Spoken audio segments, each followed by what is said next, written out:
If someone had the tactile gift of finding painted prehistoric caves, he'd be torn apart between, on one hand, talking others into following him, and on the other, crawling, wriggling, clawing, and sweating his way to the next trove. Alin Cristian sees in this the writer's condition. One works one's way to a vision, encased as the letter always is in obstructing matter. As for the value of this vision, only one thing is certain. Those who have time to talk about it were in grace with either the speleologist's feverish ends or with his sense of urgency. Alin Cristian's new book is entitled The City of Rope and Other Stories, and it was published in 2020 by Europe Books. Alin's here with us today to introduce us to his new literary work. Hi, Alin. It's good to see you. Hi, Ginevra. Good to see you too. Please tell us what is The City of Rope and Other Stories about, please. Well, the title of the volume comes from one of the stories, the first story, as a matter of fact. It's a small collection that includes 4 of these. And what they're about, not so easy to put it in a few words. Let's say it's speculative literature, which is what I deal in. What I mean by that is a kind of literature that explores hypotheses about the world. I try to choose the kind of hypotheses that are neither verifiable nor falsifiable. So they're walking that fine line, which makes them very credible, but at the same time, not too credible. I try to remain relevant to reality. That's what I'm trying to say. 4 different hypotheses in 4 different stories. In the case of the City of Rope, we're talking about the first great leap of humankind into the unknown, which I believe to be the crossing of the Pacific, the colonization of the Pacific by the Lapita civilization. I'm looking at that from a philosophical point of view, what it must have meant for those people to literally jump into the unknown like this. In itself, the story of the crossing is embedded in the larger story. It's a bit of a mystery, which involves a crime and an anthropologist who proposes this theory, and because it was rejected, anyways, things happen. I cannot disclose too much, but yes, it's a mystery story, and it deals in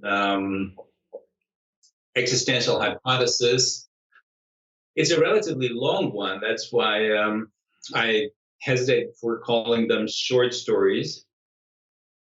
Then the second one is, again, flying pretty high philosophically. We're talking about a theory of interpersonality, corporeal interpersonality. So it's about bodies and the possibilities of bodies to communicate. Well, in this particular case, the story is called, I think, Master Lee. The story is about inscribing meaning in human flesh. Again, I'm not going to tell you the story, revealing is not the point here, but you want to keep in mind that there is a moment that is pretty lengthy, I would say, between being alive and being just an object of the world.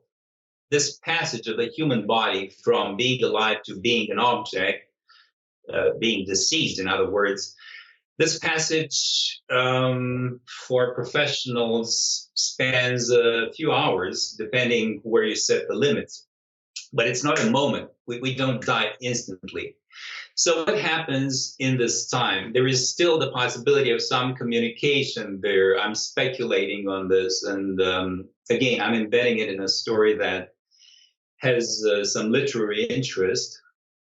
It's about a masseur, and the masseur reads some meaning on a body that is, as I said, changing rapidly, that is migrating, let's put it this way, from a metaphysical point of view. The third story is called Doubtless Bay, and it's about I would say, the existential effects of voyages, of long trips, how people change, how they get closer or farther from themselves, closer to or farther from themselves during voyages.